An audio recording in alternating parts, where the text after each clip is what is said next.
का है यदि बहुपद x square plus P x minus Q के एक शून्यक दूसरे के व्युत्क्रम हो तो क्यू का मान होगा। व्युत्क्रम का केस क्या कहलाता है? व्युत्क्रम कहने का मतलब एक शून्यक हमारा अल्फा होता है तो दूसरा शून्यक 1/अल्फा होता है। ध्यान से समझिएगा, व्युत्क्रम के केस में हम लोग एक अल्फा लेते हैं तो दूसरा 1/अल्फा लेते हैं। वही क्वेश्चन विपरीत रहता तो एक अल्फा लेते तो दूसरा माइनस अल्फा लेते हैं। ध्यान से सुनिएगा, यहाँ व्युत्क्रम है तो हम क्या केस लेंगे?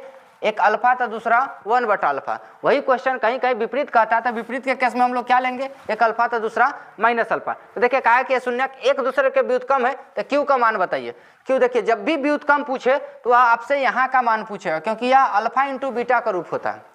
जब भी विपरीत पूछे वह यहाँ का मान पूछेगा क्योंकि यह अल्फा प्लस बीटा का रूप होता है। तो यह अल्फा प्लस बीटा करेंगे, यहाँ से 0 देगा, एक रिलेशन आसानी से बन सकता है। यहाँ इसलिए देगा क्योंकि यह इसका अगर गुणनफल किया जाए यानी अल्फा इंटू बीटा किया जाए तो यह 1 देगा, यहाँ से रिलेशन निकलेगा।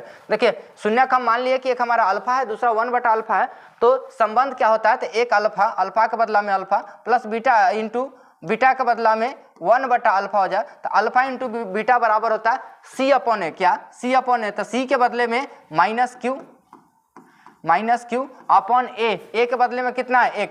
यहाँ से काटिएगा 1 हो जाएगा यानी कि माइनस क्यू बराबर होगा 1 के, यानी कि क्यू बराबर आपका हो जाएगा -1 के।